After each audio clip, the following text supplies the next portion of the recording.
Hello, branches. My name is Raven.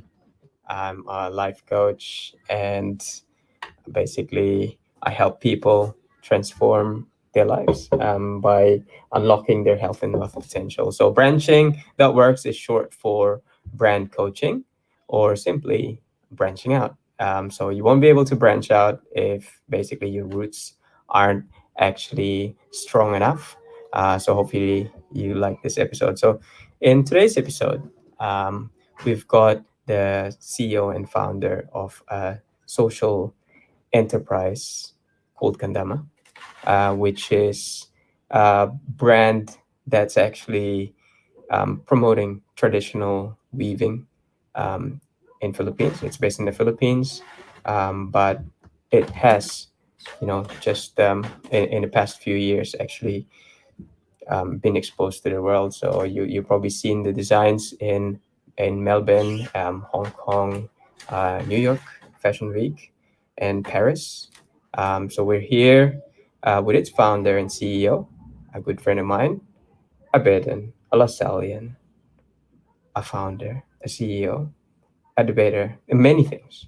Um, I welcome to the stage Victor Marie Baguilat Jr. Hey, thank you so much, Raven, for having me today. I'm super excited to get the ball rolling. Yes, fantastic.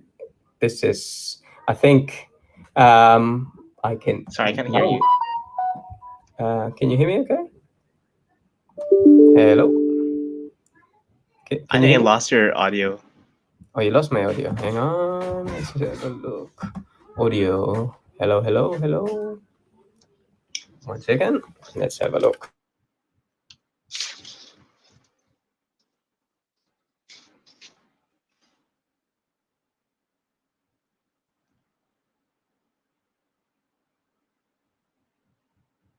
Okay. Hello. Can you hear me? No. No. Wow. Hang on. Let me remove my second. Can you hear me now? No. Not going well. Hang on. How's that? Can you hear me? I can see there's about 4 people watching here. Mm, Can you hear me, Vic, or no? You can't hear me? 1 second. I don't know what's happening with Can you my. hear me though? But I can't. I still Yes, can't hear you. I can. But I I can cannot hear hear. you though. Why? I You. don't know You why. can't hear I me. can hear you earlier, but yeah. Yeah, I can. I was able to hear myself a while ago. Um, 1 second. Nope. No, I don't Should know why. I exit first and then just come back, or? Yeah, probably we could try that. Is that all right? 1 second. I'll remove you from the screen and I'll add you. Can you hear me without this? No? Can't hear me? We can hear you both. Oh, so my wife is saying we can hear you both. Hi to my wife, Micah Garcia. Can you hear me, Vic? Oh no. Edit mic settings. No? You can't hear me? No, I don't think he can. Okay, how about in the audience? Can you guys hear us? Can't hear you. Hello, hello, hello.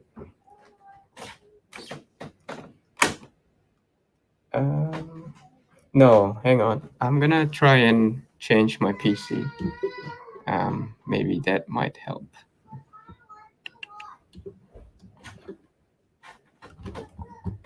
Can you hear me, Vic? This is part 2 and we can't hear each other.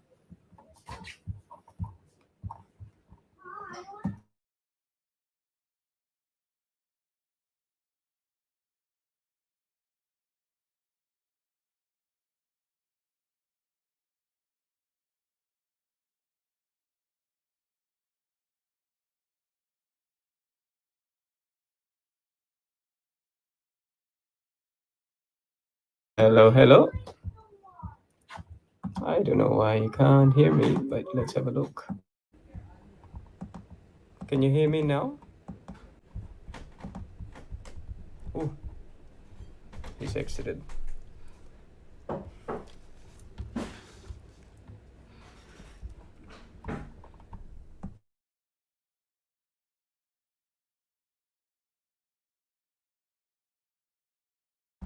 Hey Vic, can you hear me now? Yeah, I can hear you now. Can you hear me? Nice. Okay, Yes. perfect. Sorry. That's all Yeah. right. That's Okay, that's all the problem. That's great. Yeah. nah, that's So yeah, as I was saying, like, thank you so much for having me today. I'm super happy to have a conversation with you and your yes. audience about like branding, social entrepreneurship, and Hmm. everything under the sun. Really, it's Yes. been a No. long time. No. Yeah. Definitely. So first of all, congratulations. Um, Thank you so much. because Alamat just reached what top 19 in Yeah. YouTube. On YouTube. It's trending on YouTube. For those people who are not aware what alamat is, alamat essentially means like legend in Filipino, right? But there's this P-pop group or a Pinoy like pop group, just like a K-pop group BTS, for example, which is formed by this company, this entertainment company in the Philippines. It's called Viva Entertainment. Hmm. So they named the group like Alamat, and they have a second music video, and for this second music video, they tapped me to design some of the outfits for the music video. So for all those people who haven't streamed the music video, please go ahead, go on YouTube and then just like type in alamat Kasmala. It's Kasmala. It's actually it's Malakas or Kasmala. That's what it means. Ah. Then they'll see like the latest one. It's about colonialism, the colonial history of the Philippines, as well as the racism that the Filipinos experienced. So it's very in line with the anti-Asian and Pacific Islander hate that people are experiencing in the U.S. and everywhere in the world. So it has Wow. a really lovely message. Yes. No. I've seen the video and the music itself. Really powerful. I can Mm, say. So yeah. yeah. And I think you're the person. I think you're the first person where I heard Alamat. I remember you posting, "Hey, what do you guys think about this?" I was like, "Who is this?" Yeah. And then I got curious, and then Yeah. apparently, yeah, my research with them is that they came from different provinces. That's true. I was just saying to a clubhouse group, I think last night, that I said that it's amazing what you did, Okay, to great. Thanks. that video, because I saw the design elements from, Mm-mm-mm. I think, did you actually decided from, I don't know, where they came from, and then actually make it more modern? No, it's really very co-creative. The creative director, Jason Laksamana, was very clear with what he wanted, like where to bring the group, like in terms of like outfit, the ideas, etc. And then he just sent me like a brief, and it was very aligned with what I was doing, which is indigenous futurism. I'm working on a collection, indigenous futurism collection for a beauty queen for this international magazine that we're working on, but we can't say yet like what it is because they're still finalizing it. So the creative director saw like what I was doing on Instagram, like some of the sketches. They can check out my personal Instagram. It's at Mhm. Victor Baguilat Jr. or at Kandama Collective. So I was posting it there, and then he saw it, and he's like, okay, like why not blend the concept of a indigenous futuristic look with what they had in mind, which is like a geographical representation of Mhm. like the ethno linguistic groups. So we had like Yes. someone who's Bisaya, Yep. Pampangueño, etc. So it's Yep. really interesting, and there's a lot of research which went through every single look. I didn't, you know what? I didn't even know that Juan Luna, or was it Antonio Luna, um, designed the uniforms for like Wow. for the guards, like back then. I didn't know that he's a designer. So when I googled him and his designs, like I was impressed. Like, okay, like he did like fashion design before. So that's just like Wow. very interesting. Yeah. Oh, that's definitely new to me. So Yeah, no, yeah, most that's definitely. interesting. Yeah, no, that's interesting. So yeah, congratulations on that. Hopefully you like some of the um, photos shown Yeah, behind yeah, there. yeah. It's very representative of the designs that I've been working on for since 2016 or Oh, 2017 when I officially launched it. The photo in the right or leftmost, if you're just looking yep. at the screen, that's one of the first ones. Then Oh the yeah. photos below are actually from um, fashion Melbourne Fashion Week. The one Yep.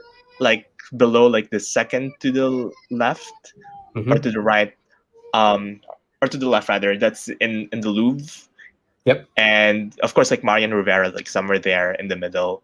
Mm-hmm. Like Filipinos would recognize her, and the designs that I made for Alamat are the ones that you can see, like on top. Yep. Yep. It's amazing. It looks like a superhero almost. Yeah, yeah. So yeah, it's very representative of your brand, and I think yeah, it was a natural, um, Mm, shall I say, like organic collaboration between the two of you. yeah. So that's amazing.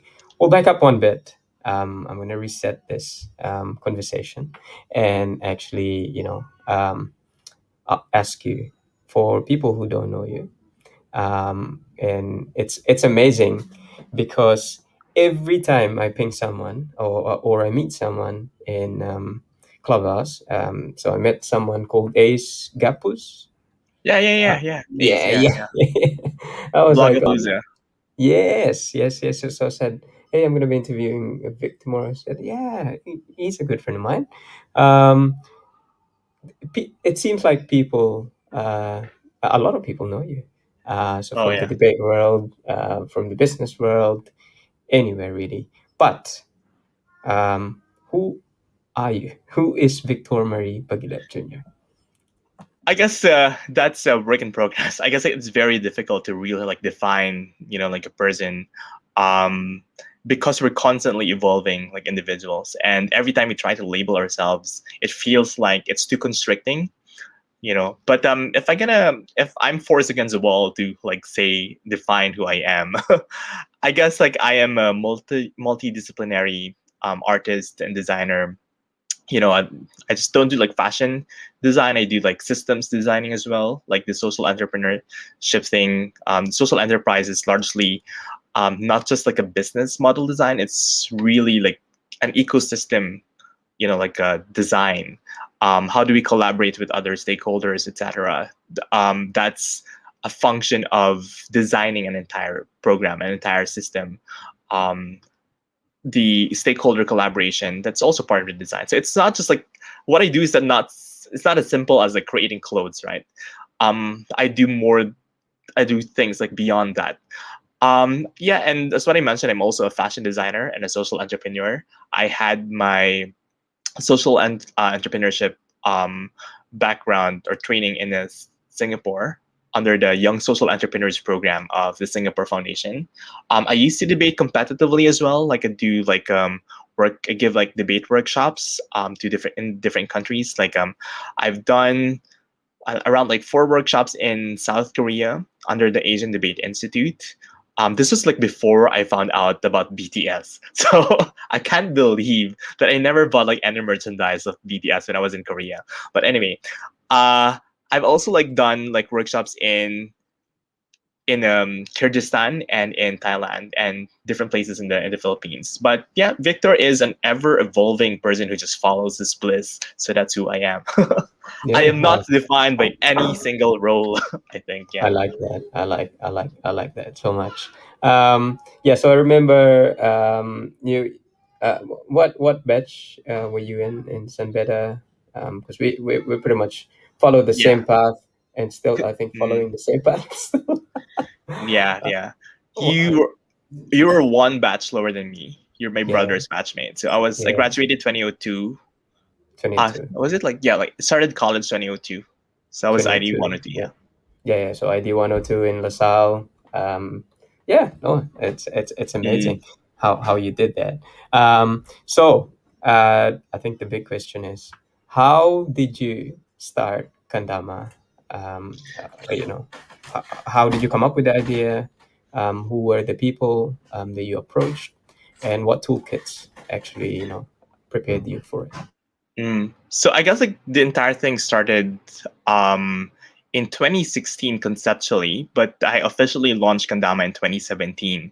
So around like 2015 or so, like even before I started it conceptually, I was in law school and I got like super depressed. Like my fourth year in law. I was in third year law, but I was like, it took me like 4 years to get to like to my third year. So I got really depressed and I feel like I was a fish out of water, that I shouldn't be doing what I was doing at the time, that I should be doing something else, that my creative genius lies elsewhere and not there because there's so many lawyers already and that I'm too fabulous for law school. So just like a lot of millennials, like people of our generation or even like the younger generation, we would try to look for answers online. So I Googled what is the meaning of life, just as much as a lot of people would Google, for example, what is the meaning of love. So I Googled that and I came across that open call application for social enterprises. So it's okay even if you don't have any social enterprises yet. If you have a good idea, then you can apply. So I was just like thinking of what to like what the concept to pitch. Then that's when I like really dug deep and thought of the different things in my life, that the things that I wanted to do. So I was looking for a concept that is at the intersection of my different identity, right? As somebody who has Ifago heritage, who has indigenous heritage, someone who loves fashion, the arts, culture, someone who wants to give back to the community, but at the same time I don't want to be a pauper, right? Like I want to be able to finance like some of the things that I love to do. So that's when I thought of a trip in Kiangan, in Banawe rice terraces, wherein I saw like some fabrics that are machine made, that were being um, and the locals were pretending as if it came from, that they actually weaved the fabric, but it seemed like it really came from Thailand or from China. These are like machine made fabrics, and I thought that that's going to ruin the industry, the handloom weaving industry. So why not just like focus on that one? And of course, my thesis in college had something to do with women empowerment. So I know that I wanted to work on like women empowerment as well. So that's when the entire like weaving like supporting the weaving enterprise happened. And my aunt Rachel was also very supportive of that idea. Like she wanted to work on like help the weavers as well. Another video which I saw when I was googling things was a video of this person who was doing all of the fun things in life, like skydiving, scuba diving, like meeting out with friends, going on like different trips all over the world. And I told myself I wanted to do that because it seems like he's having the thrill of his life. And it was revealed at the end of the video that the reason why he was doing that was because he only had 2 years to live. So he had terminal cancer. So I told myself, I wish I have like terminal cancer as well, so that I can justify to my parents to leave law school. And then I realized that I was really in a bad place. Like, why would you want to wish the worst for yourself, right? Why would you want to wish cancer to have cancer? And I told myself I can do all of those really fun stuff even without having any terminal illness. I don't need to have that to just like enjoy life. So Yeah. I just left. I guess like that gave me the courage to leave law school, to just pursue what makes me happy, to follow my bliss, and the rest is history, I guess. So I just took the chance to build things, to build the social enterprise, and there was a media company that I also built. Um, yeah, like some when I left law school. Yes, nah, I got so many questions for you. Mhm. I think one of them is, how did that go? How did you break it to your parents, especially a couple of your family members, your dad and your brother, a good friend of mine, Ice. Hello, Ice. Yeah. How did you break it to them that, hey, I don't want to be a lawyer? Well, it was. Well, I guess like they just found out, like, there wasn't really like any formal conversation about it. Like I just had there was this BPI commercial, and I guess like if you have a commercial about like what you do, about me doing social entrepreneurship like in the community. I guess you can't deny the fact that I'm no longer in law school. Because like how could you find the time and the resources to do all of those things, and like doing law school as well. So they just like figured out, and then we just had that conversation, and I just came out clean and said, okay, I'm no longer in law school. Actually, yeah, like Oh, because I never really like left. I never really told them that I'm gonna leave law school. mhm. I just like left, and then I don't know. I told myself, okay, if there's nothing outside of law school, then I'm gonna go back. But if there is something, then yay, that means that I don't have to go back to law school. And luckily enough, there was something for me outside of law school. That's awesome. That's awesome. How quickly did you find that something Um, outside of law school? I guess it was like fairly fast. Like I was just like doing, like yoga sessions. I was like boxing for like a couple of weeks, and then the Singapore I applied like December, and then I got the I got accepted in the Singapore Foundation program around January. So that's just a couple of weeks. Um and then like there were also some investors who came to me who wanted to build like a media company. So it's a completely different story. But the thing is that there were a lot of things I figured out. Like there were so many other things that I can't possibly do outside of law school that I was simply boxing myself. So Mhm. it was an age, a phase of exploration for me, which is Yeah, amazing. Yeah. yeah. Tell us about that media company. That is that Kami Media. Yeah.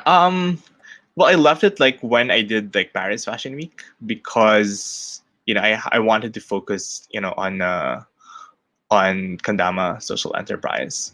So I guess when I did like Paris in 2019, that's when I realized, okay, like this is gonna take a lot of my time, and that Hmm. it was more I was really being called by the universe to do that. To Yeah, because like it was very it was there was so much flow, in all honesty. Like I didn't have to like fight for like the opportunities just like presented itself to me.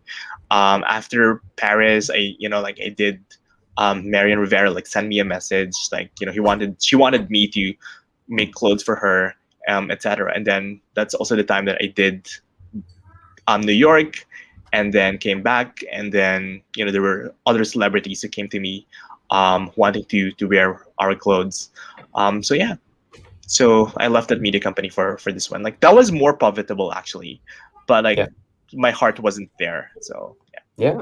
No, that's amazing how you actually you started it from yeah. the Mm. ground up, and now you're actually known as the one true person for Kandama and for this social enterprise. So, do you find that your background in debating is useful for this? And I don't know. What I'm trying to get at is that um, what from what stage or what toolkits did you did you have in your arsenal to actually start Kandama? Let's say, for example, you know how to draw, you know how to talk to people. Mm-mm. Of course, there are a lot of things that I refined along the way. It was really learning by doing. The funny thing is that when I did Melbourne Fashion Week in 2018, I didn't even know how to, like do a simple like to sew to sew a garment, and then the organizers asked me to make some adjustments because the clothes do not fit the model that well. So I'm like, what am I gonna do? So like the night before the show, I was like on YouTube, like trying to figure things out. So I guess like along the way, it was definitely a baptism of fire, right? But along the way, I was refining the tools, my tools to make Kandama like effective and to be like a successful fashion designer, I guess. So but it just like takes like the courage for you to do it. Like if you know that it's your calling, if you know that you are supported by, again, I don't know, like a divine grace, or you have like an amazing team behind you, then just go ahead and do it. So to me, like I love the challenge, and it feels like it's right down my alley. So I just took on the challenge, and yeah, like so far so good. Like things have been very amazing. Obviously there were some things, like I had like some failures along the way, which definitely helped me um, refine the tools. Uh, Back to the question that you had, like, so debating I think was quite important for me. Of course, there's a lot of like engagement. There's a lot of negotiation that happens um, in a business transaction, right? But of course, unlike debating, wherein you're very competitive, right? Like you're very, it's like a, it's like a zero sum game, right? Like the loss of a person is your gain or what have you. It doesn't have to be like that. It could be like a positive sum game wherein it's a win-win scenario for everyone, especially if you want to collaborate with the entire ecosystem and solve a complicated and complex like social issue. Um, yeah, I guess like it just helped me in terms of like being, like more articulate in expressing and airing my advocacies and in having the courage to just like do things. Yeah, that was quite helpful. I also took like classes in fashion construction in a school in Manila. It's in SOFA, School of Fashion and the Arts, just like really short programs. And I took my master's at the Asian Institute of Management because I know that I needed to work on my business skills, like I needed to learn more about finance, marketing, etc. Because my background in college was international relations, international studies. And then of course like law school's not going to teach a lot about like business and stuff, so I needed that kind of academic training. My master's program was development management, so it's really geared towards like helping the community, but it came from a business school. So there's a business slant to the programs, so that's how I learned. And I definitely took like electives in marketing as well as in finance, etc., just to help me with the business component of the social enterprise. Oh, that's fantastic. So from what I heard so far, I can say you're a master of career pivoting, and I can imagine how humbling it must be. Yeah, and Um, it hasn't stopped yet. I mean, like mm, we don't know if we're gonna change another career to another career or what have you. But I'm super mhm. happy right now, though. I Yeah. really want to do like social entrepreneurship and fashion designing, etc. But Yes. like we don't know what's gonna happen in Yeah. the future. No. So yeah. Yeah. I like it. I like it. You keep the options open, Hmm. especially, um, and you're always, I don't know, I've known you for a while. Okay, I've always looked up to you. Oh, um really? Thanks. yeah. Because you seem, I don't know, looking from this side, it's as if you actually do something, you be the best at it, and then do something else and be the best at it. So it is really inspiring to see. So how do you actually keep it up? How do what are some of the useful habits that you want to share for people who want to start their own brand or do some career pivoting? Mm. For me, it's really a journey for the most part. Like whatever you get into, like whether it be a business, etc., or a new career, or like starting like going back to school or what have you, it really is a journey. So you have to listen to what you need or what the universe is calling out for you to do, what you're calling. So meditation for me is very important. Sorry, this is a bit like a spiritual part, but in life coaching there's always that aspect. um we're in I think it's important for you to really listen to your inner self or to that divine thing, right? Praying is one thing. I'm not a very religious person actually, but I would have to say that I'm quite spiritual. So praying is like talking to God, to the universe, or what have you. Meditating is the other way around. Like you get to listen. So that was, I guess, it was in law school when I became like the most spiritual. I think up until now. But in law school, I was like deeply dissatisfied with what's happening with my life. Like I wasn't happy essentially. So I had to really contemplate what I wanted to do in life. So that's a time when I started like going on YouTube, like trying to listen to like different meditation, what have you, meditation exercises, like spiritual stuff, just to try to figure out what I want to do in life. And I think that's quite important if you're going to build something new, because you have to be very authentic. It has to come from that like safe space inside you, because you're giving birth to something to this world, and you're trying to manifest like something from a different realm, from the spiritual realm into like a more physical realm, right? The concept of Kandama conceptually has been around even before 2016, even before I started the program. It was there like in my head and everything. Then you have to give birth to that idea, and in giving birth to this idea you need, like that guidance from Yeah. somewhere, like that we can't explain where it came from, right? But you just needed that sort of guidance. So I think meditation is very important. I think meditation is something that a lot of like religions really practice anyway. Having essentially silence, like that moment of silence, is very important, like 15 minutes, 20 minutes. That's a good habit to have. um, it's a way for myself to, it's a safe space for me, because especially if you're also out there, like we're always in social media, we do things, etc., and not all things are good that we hear, right? So we needed to shield ourselves from the rest of the world by going back to that safe space, and meditation is that safe space for me. So it's like ebb and flow. You flow, you go out to the world, and then you always come back. So that's a good routine to do, so that every Yeah. time you go out to the world, you're refreshed. Mhm. That's one thing. Second thing is like constantly learn. I think the habit of like trying to figure out like innovative ways to do things. The reading up. I think we all just had this conversation privately where we're talking about like Steve Blank, right? We're talking about Eric Rice, like the people in the startup world, people behind like lean startup, etc. Um, because there's always like new things out there, like innovative ideas of going about things, and I think that can help our particular businesses. So those things would definitely, those are habits that we need to do. I think generally I would want to prescribe to people who want to have Yeah. their own brands and stuff.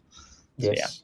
I No. guess like, oh, sorry. Mhm. Third thing probably would be really listening to the customers, really listening to what the customers need. Like from being product centric to more customer centric, you need to be out there to have that conversation with the customers as well. Like you wouldn't know what your brand is actually up until you get to hear feedback from other people. Like what do you represent for them from their perspective instead of coming from your perspective. So it provides a different layer of understanding of what your brand really stands for.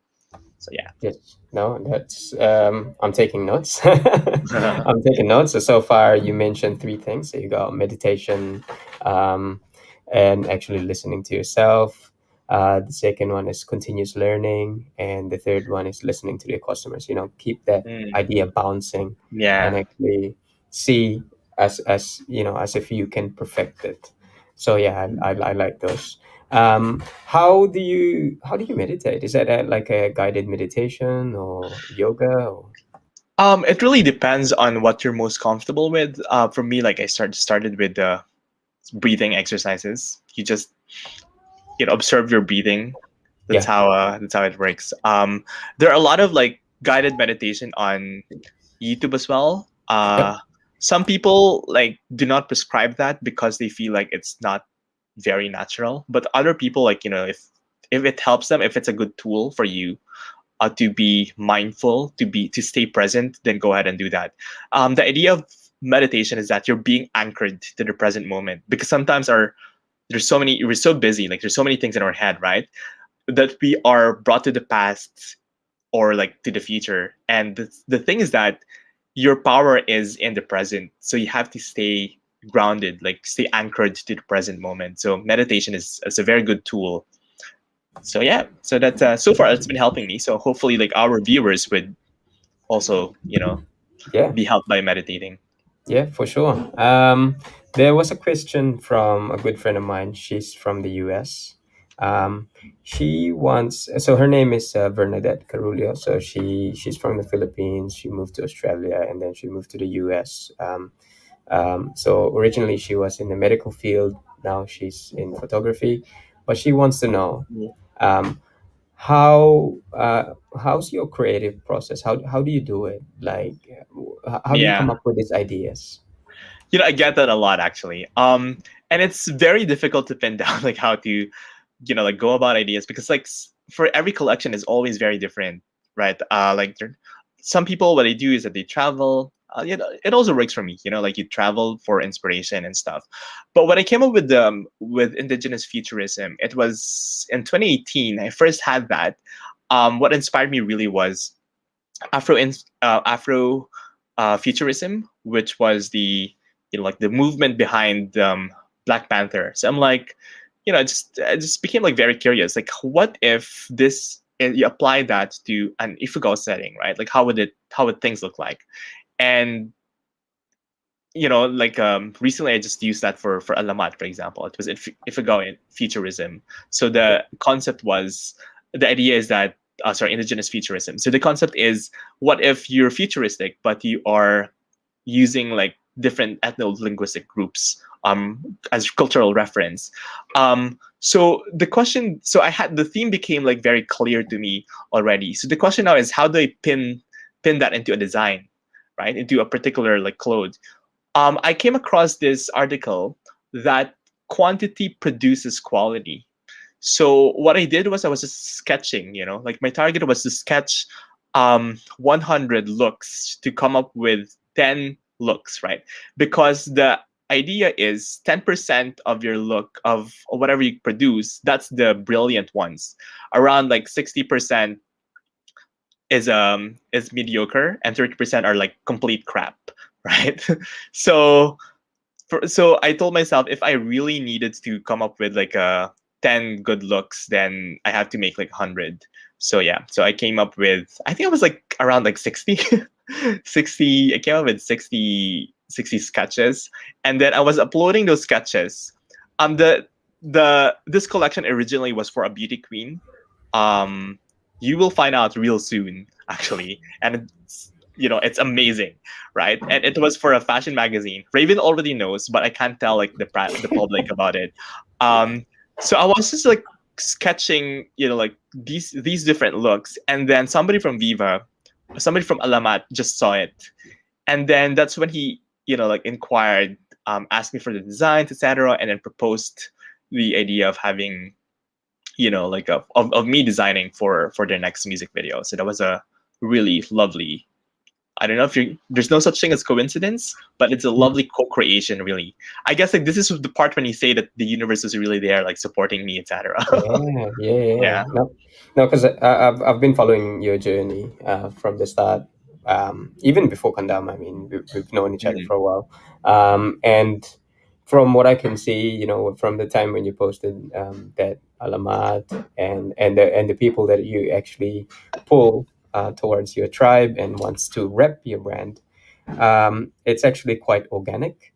Mm. It almost looks like it's like a natural progression. So, how about, can you tell us more about that shirt that you're wearing?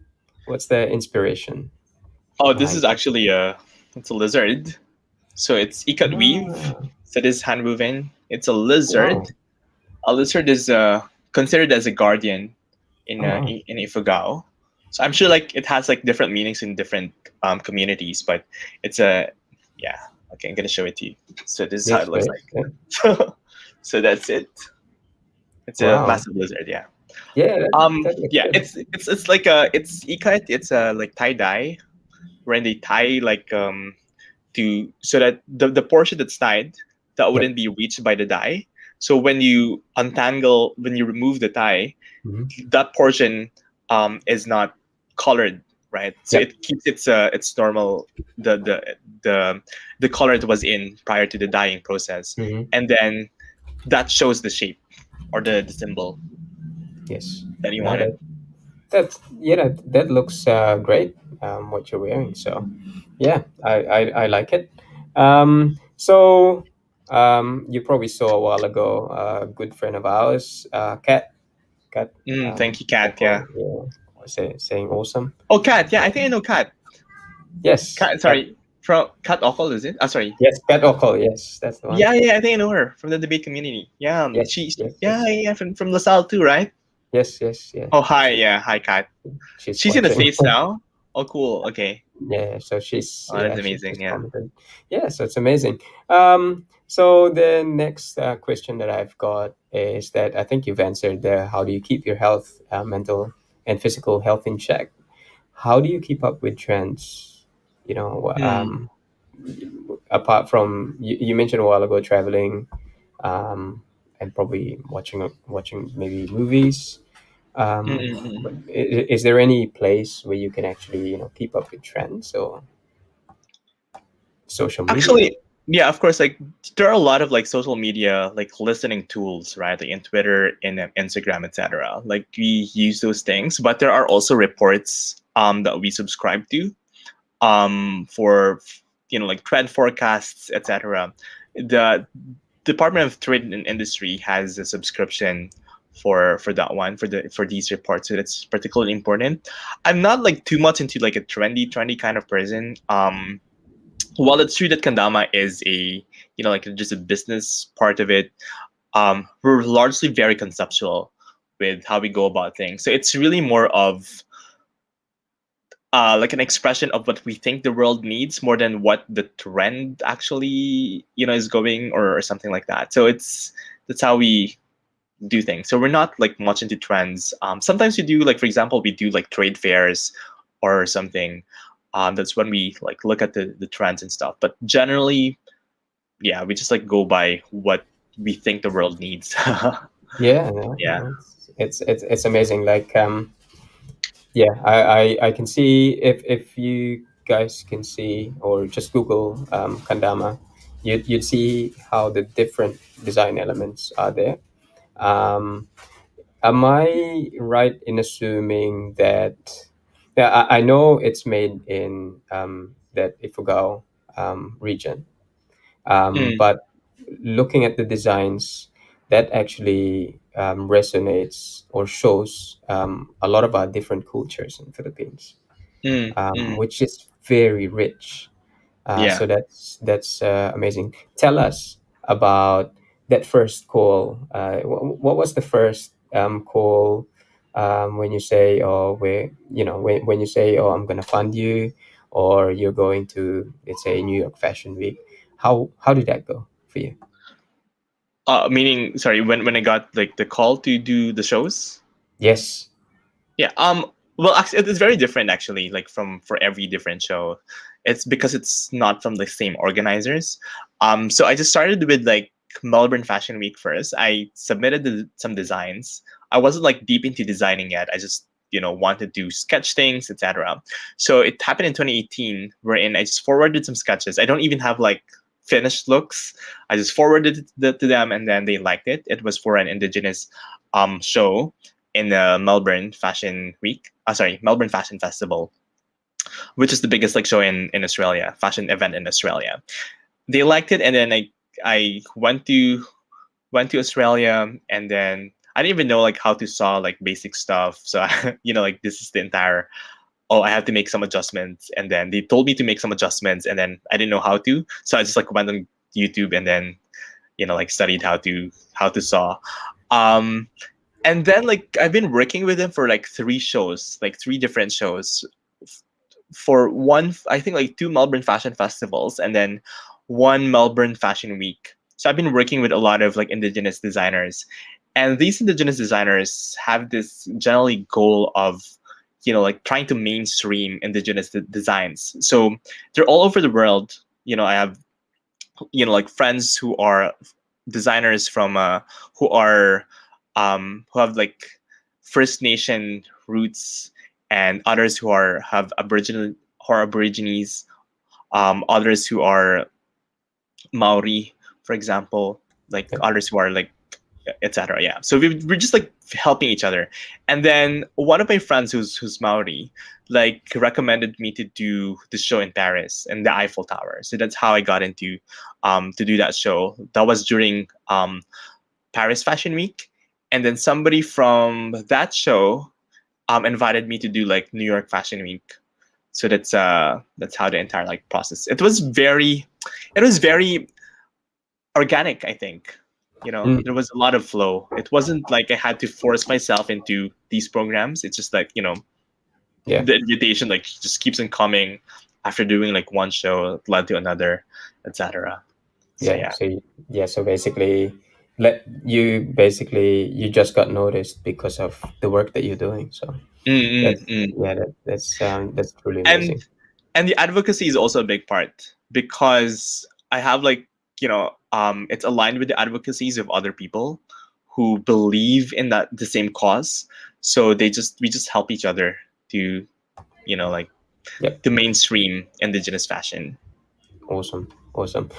Is there a group that our viewers can follow in case they wanted to venture in that um, advocacy? Yeah, the Global Indigenous Management, I think they're on Instagram. They're also on Facebook. They're very supportive of indigenous designers, models, and models, and creatives like artists. So they can just like follow them on their page. They can also, I also suggest your viewers to follow the Young Social Entrepreneurs Program of the Singapore International Foundation. If they're below 30, they can pitch whatever social enterprise ideas that they have. Mhm. It's a good place to start the social enterprise actually. That's awesome. That's awesome. So seeing that there's already a community and of designers, and basically there's a support um, that new entrepreneurs can actually hinge on. Um, do you have? I think we go back to the beginning. So, what do you think is necessary, if you can summarize it, for someone to build a sustainable social enterprise? What are the elements of it? What do you think? Okay, a big part of sustainability really, or even of social entrepreneurship, has to do with the intention of the social entrepreneur. We don't have, there is no regulation, like especially in the Philippines here, there's no regulation for social enterprises, etc. So a big part has something to do with um, the initiative of the social entrepreneur. So you have to be very clear what your intention really is before you start, like doing things. Is it for fame? Is it just for money? Or do you have a genuine concern for a community that you want to solve a problem and that you just want it to be sustainable? That's the reason why you are starting a social enterprise. Um, that intention is very important because for the most part it's a personal journey, so you have to understand that it's really learning more about yourself. Second part is that competence is very important. It's not all about heart, right? Which I realized like halfway through like what I was doing, right? It's not all about like helping the community, right? Because you I mean, like, what I mean by that is that of course you want to help the community, but you need to be able to make sure that it's sustainable. So you have to be able to sell to sell and market your products and everything. You have to make money essentially, um, if you want to continue with social entrepreneurship. So you need to constantly train yourself, like find ways to, like make things more efficient. That's like an important thing as well. And the third thing maybe that you can look into is having like that support system, like a network. So I had that network when I was starting out, thanks to the Singapore Foundation's YSE program. And I also had that support when I was starting out as an international indigenous designer, thanks to the Global Indigenous Management, which have been like, connecting me to different global like creatives, as well. Yeah. I can't hear you again.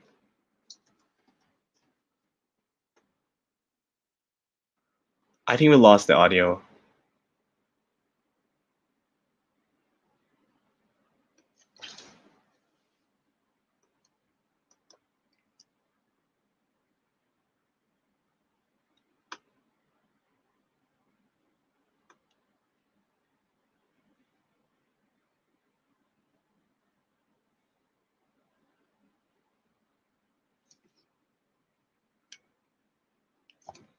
I think, yeah. Sorry about that. There you go. Yeah. I've got double mute, so sorry about that. Okay. No problem. I've got a double mute. So I really like your ideas there, Victor. The other thing, I think I've asked you this before, which is how do you make sure that when you leave, I'm not saying you're leaving Kandama, but that do you have like a Mm, succession plan in place? yeah. Um, Succession plan, actually, it's something that, because we just started for like, we're just like 4 years old, I think, since 2017, 18, 19, 20, 21, like around 4 or 5 years. So it's still something which I haven't really like contemplated that much. We have, although I've thought of that before, but we don't have like a clear plan in place with respect to that. I think this is the stage wherein the founder is still very crucial, like important in ensuring that the social enterprise would grow. If you're familiar of the concept of a valley of death, the valley of death meaning your organization is not stable yet.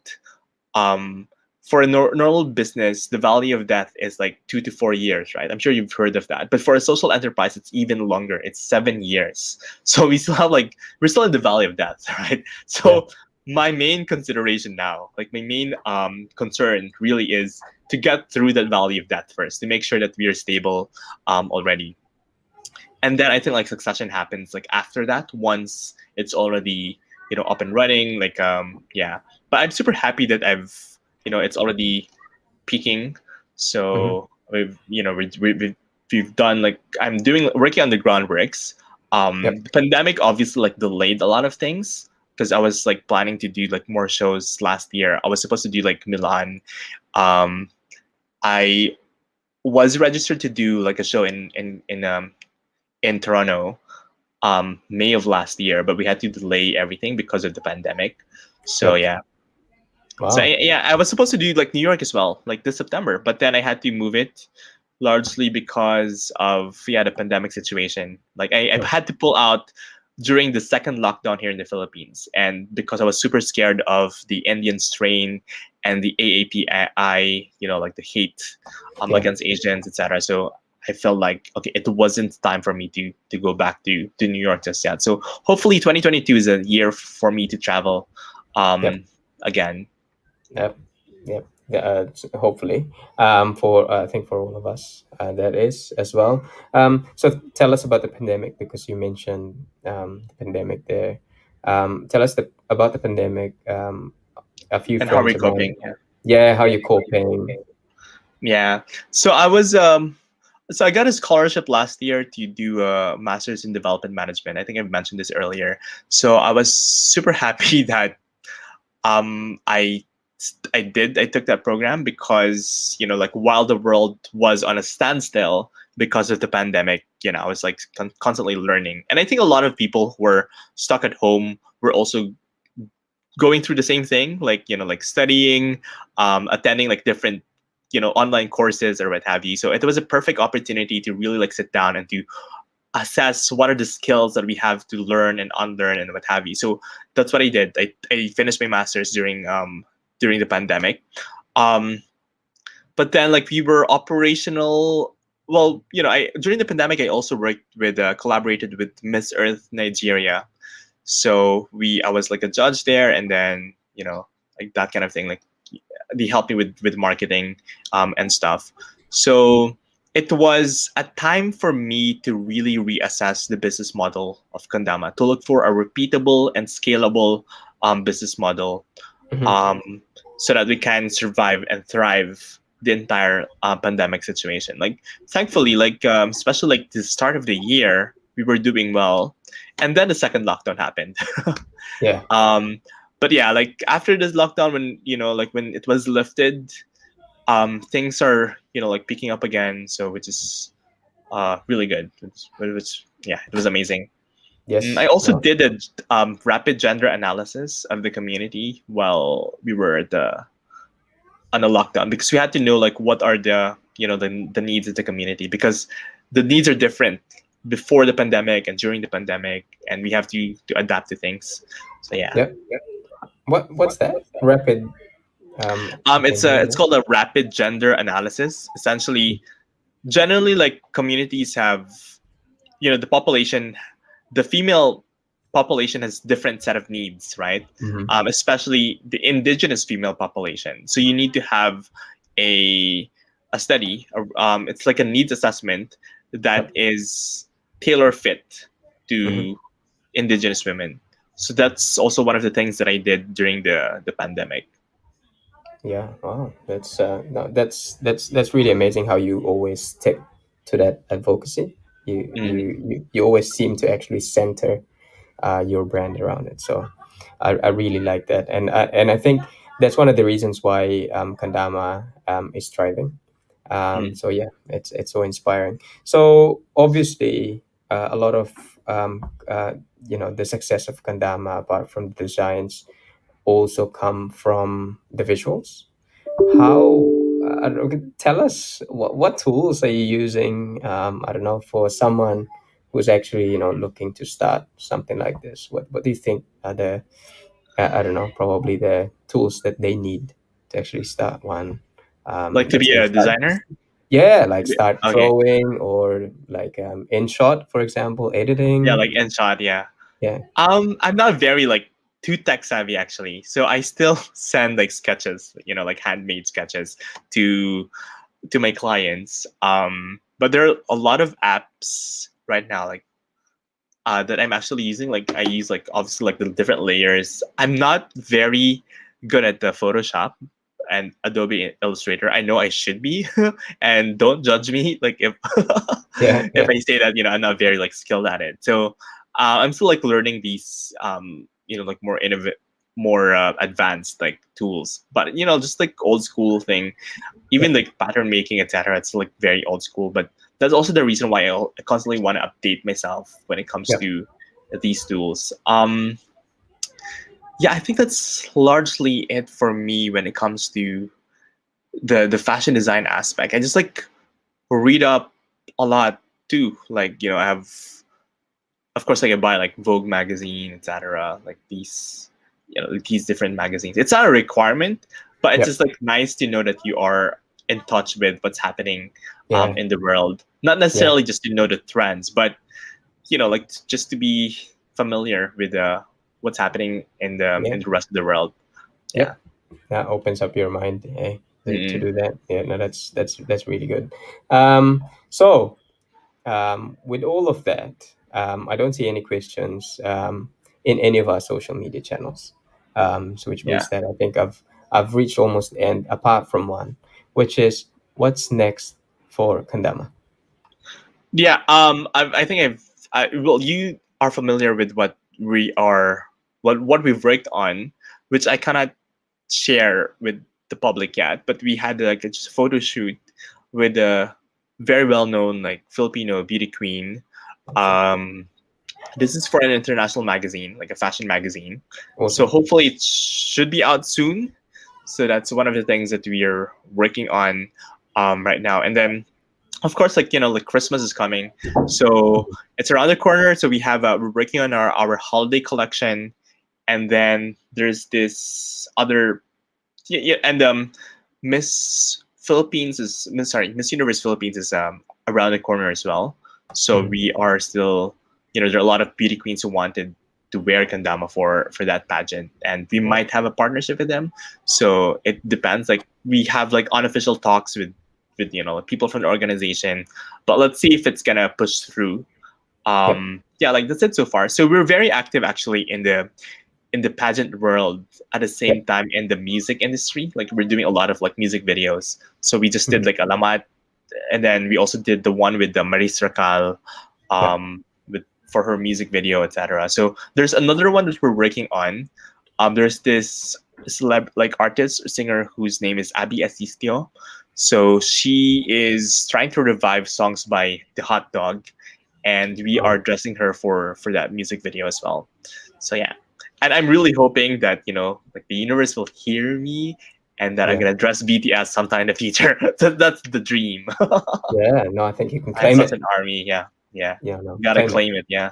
Claim it, claim it. No, I'm really excited for the future of Kandama. Now, the last one is what's next for you, for Victor? I don't know. People would like to know, what are you reading at the moment? I don't know. Yeah. What's next? Reading Steve Blank, obviously.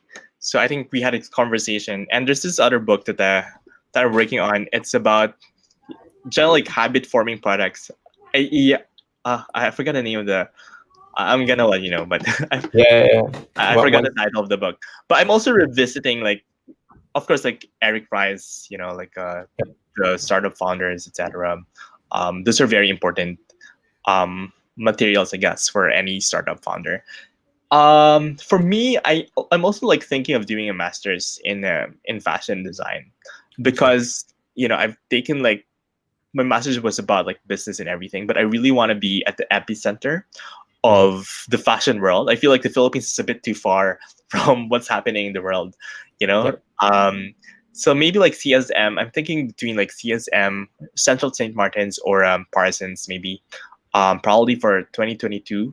I think for CSM, application starts this October, and then the program starts January.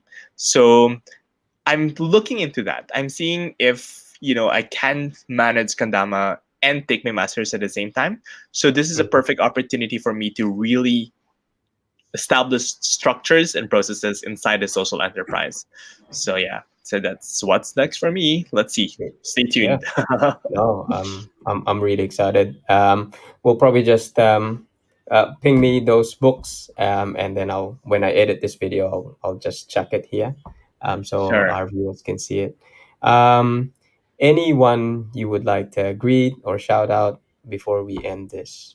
Um, Yeah, I guess I Ethan? want to shout out. Like, I want to give like a really loud shout out to all of our common friends. Like from the LaSalle Debate community, LaSalle Debate Society, the different alumni of LaSalle, whom we came across with, and the different alumni of San Beda, like your batchmates, my batchmates as well, who have been very supportive. Actually, the interesting thing is that when I was doing this shoot with the beauty queen, a lot of the people who were helping me, like who volunteered for the photo shoot, were actually Bedans, right? Like I got to know like this. Seriously? Okay, I'm just gonna say it. Like, so it's with Pia Wurtzbach. So I got to know like Pia Wurtzbach because a batchmate of mine was actually his sister is a lawyer of Pia Wurtzbach, is a friend of Pia Wurtzbach. So like like she connected us and everything, and the that batchmate of mine became the stylist for that event, and then like events. The event organizers are also from St. Beda, so I'm very happy about that. So massive shout outs to all these people who've helped me and who've helped us get to where we are right now, and who are helping us to get to where we want to go in the like next few years of our career and our lives. So thank you so much to all of you. Yeah, no, I definitely agree with that. Wouldn't be here with for if not for those people Mm, that's supported us before, and yeah. keep on supporting us. I second that Yeah. LaSalle Debate Society, LaSalle itself, San Beda, who's actually And formed our our, families. you know, Our families and too. Oh our my god. friends. Yeah. Definitely. Your Most definitely. yeah, your brother Ice, Yeah, yeah. from the Ice, I also want to shout out as well, if I can, to my family, to my wife, who's directing this, who's created that lovely background of ours. Oh, thank you so Um, much. Yeah. yeah, and also my kids, Venice, Romeo, Leo, and also Hobbit Digital, the team at Hobbit Digital. So you got Mm. Archie, Annie, you got David, you got tin. So Oh yeah, wow. Yeah. they're awesome. Okay. So I'm going to, like I said, because we've got hints here about brand coaching and branching that works.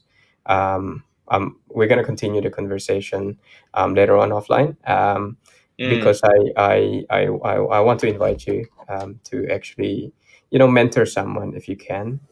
Yeah. Sure. Hopefully you still have time, but yeah, we'll probably park your profile on the branching.works website. So yeah, stay tuned. That would be lovely. Oh Thank you. And I yeah. also I'm looking forward to meet all like your kids, your wife, and everybody there. I have a lot of friends Maori who are designers in New Zealand. Every Oh, time like I awesome. have a show in Melbourne, obviously there are a lot of like New Zealand is very close, so Yeah. there are a lot of like Maori designers too. So yeah, like Oh yeah. hopefully we have a show and then I can invite you guys, and then we can like see each other in person when things are already safe. So Oh yes. I think you know my intentions of bringing Kandama in New Zealand. So yeah, yeah, yeah, yeah, yeah, yeah, yeah, yeah. yeah. Anytime soon, let's make it happen. Yeah, let's make it happen. Yeah, shout out also to my parents, who brought me to this world. So that's awesome. And It's nice. yeah, a lot of people. Too many to mention. I'll probably just put Mm-mm-mm-mm. in the credit section. And yeah, Kat, Estelle, Andy, you guys are Oh, awesome. they're watching. Cool. Yeah. Yes, yes, yes. Oh, that's great.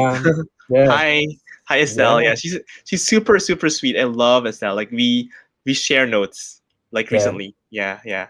She's my Hi YouTube to Andy as well. Yeah. YouTube mentor. Oh, okay. But that's us. Thank you for your time, Victor. I really Yeah. appreciate this. Hopefully, we get to meet again in Hmm. the near future. And yeah, good luck with the future of Kandama and your future. We'll continue the Thank you so conversation much. offline. Thank Thanks you. everyone. Thank you, Bye. Raven. Bye bye.